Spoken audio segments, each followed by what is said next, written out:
Shalom and good evening. This is TV7 Israel News broadcasting to you from Jerusalem. And in today's top stories, another day of violence was recorded today as clashes between Palestinians and Israeli security forces continue in Jerusalem and the West Bank. Israel's security services arrest a Palestinian Hamas cell it says was responsible for the murder of an Israeli couple last week. A senior military delegation from Russia arrives in Israel to hold talks on military coordination to avoid future confrontation in the Syrian conflict. Another day of violence was recorded today as Palestinians clashed with Israeli security forces in Jerusalem and the West Bank. The clashes intensified after a Palestinian teenager was reportedly killed near the West Bank city of Bethlehem. The IDF said it had no initial information on the incident and that it was checking for details. Palestinians held a funeral procession for the teenager. Meanwhile, in Jerusalem, Prime Minister Benjamin Netanyahu visited a mother and her child that were injured in the stabbing attack, which occurred in the Old City of Jerusalem. The visit comes following the announcement by Israel's security establishment in which it has arrested a cell of the Islamist Hamas organization in the northern West Bank city of Nablus, which according to defense officials were responsible for the last week's shooting attack that claimed the lives of a couple who were murdered in front of their 4 children aged 3 months to 9 years old. אני מבקש לשבח את שירות הביטחון הכללי שפענח את הרצח הנורא ליד שכם ותפס את המרצחים במהירות, ביעילות. אנחנו מפעילים יד חזקה נגד הטרור ונגד המסיתים. אנחנו פועלים בכל החזיתות. אנחנו הוספנו כ4 גדודי חיילי צה"ל ביהודה ושומרון ואלפי שוטרים בירושלים. משטרת ישראל נכנסת לעומק השכונות הערביות כפי שלא נעשה בעבר.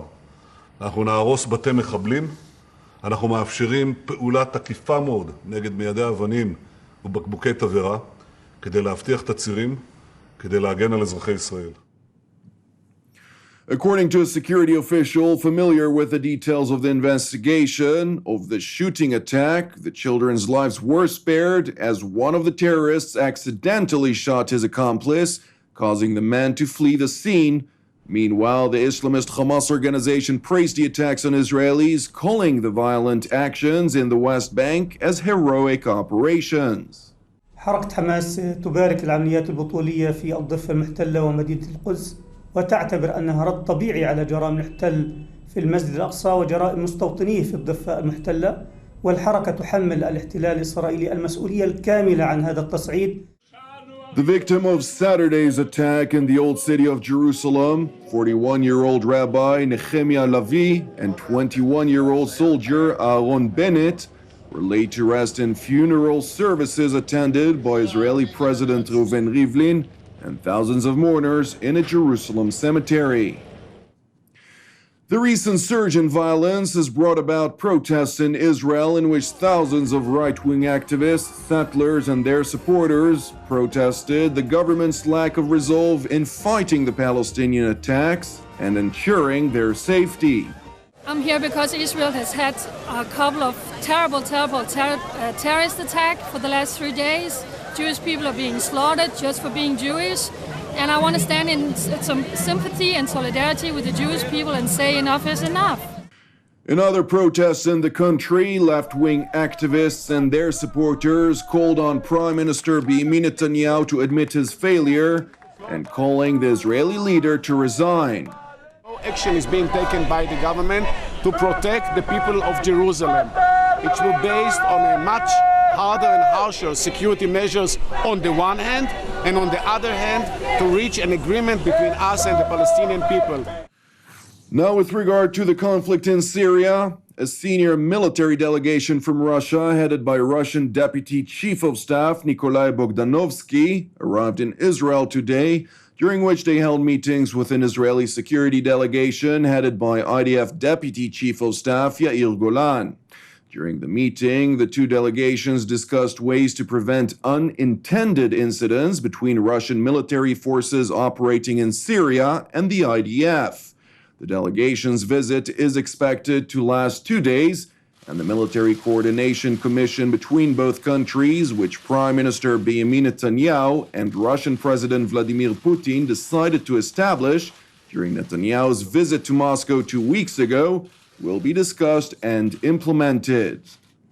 More on Syria. The Russian Defense Ministry said that a Russian fighter jet had accidentally entered Turkish airspace along the border with Syria for a few seconds in what the ministry referred to as unfavorable weather conditions. Как вы видите на карте, авиабаза Хмеймим находится в непосредственной близости от сирийско-турецкой границы. Расстояние около 30 километров. При определенных климатических условиях заход на аэродром осуществляется с севера. Поэтому данный инцидент – это следствие неблагоприятных погодных условий в этом районе. И не следует здесь искать какие-то конспирологические причины. The United States and its NATO allies denounced Russia for violating Turkish airspace along the frontier with Syria, as Turkey threatened to respond if provoked again by shooting down Russian planes if they would enter its airspace in the future, raising the prospect of direct confrontation between NATO and Russia. Yabancı müdahalesi olmasın diye görüş beyan edip Birleşmiş Milletler Güvenlik Konseyi kararlarını bloke eden Rusya'nın bu sefer Suriye'de fiilen devreye girmesi hem bir çelişki hem de gerçekten krizi eskale eden, tırmandıran bir durum ortaya çıkıyor. Türkiye Cumhuriyeti sınırları aynı zamanda NATO ittifakının sınırları. Dolayısıyla hem ikili bağlamda Ruslarla bu konuyu görüştük, hem de bugün saat 4 civarında Brüksel saatiyle NATO konseyi toplanacak. Ve Türkiye'nin yönelik olan bu sınır ihlali de dahil olmak üzere Suriye krizinin muhtemel sonuçları konusunu bir kez daha ele alınacak. Bu sabah bize Rusya tarafından da intikal eden bilgilerde bunun sehven olan bir şey olduğunu, Türkiye'nin sınırlarına saygılı olduklarını ve tekerrür etmeyeceğini ifade ettiler. Şunu ifade edeyim net olarak. Türkiye'nin angajman kuralları ister Suriye, ister Rusya, ister başka bir ülke uçakları için olsun geçerlidir. Ve Türk Silahlı Kuvvetleri net olarak talimatlandırılmıştır. Now, with regard to the nuclear agreement with Iran, the United Nations Secretary General Ban Ki-moon met with Iran's top diplomat, Foreign Minister Mohammad Javad Zarif, during which the two discussed the nuclear accord reached between the Islamic Republic and the P5+1, which consists out of the 5 permanent members of the UN Security Council, the United States, Russia, China, France, and Britain, plus non-permanent member Germany. During the meeting, the UN Secretary-General called on all parties involved to implement the nuclear agreement in good faith. Ban also reiterated that there is no military solution to the conflict in Syria and asked Iran to exercise its influence in promoting a political solution. The UN chief also discussed with the Iranian top diplomat other regional affairs in which Tehran had exercised its influence, including Lebanon, Yemen, and Iraq.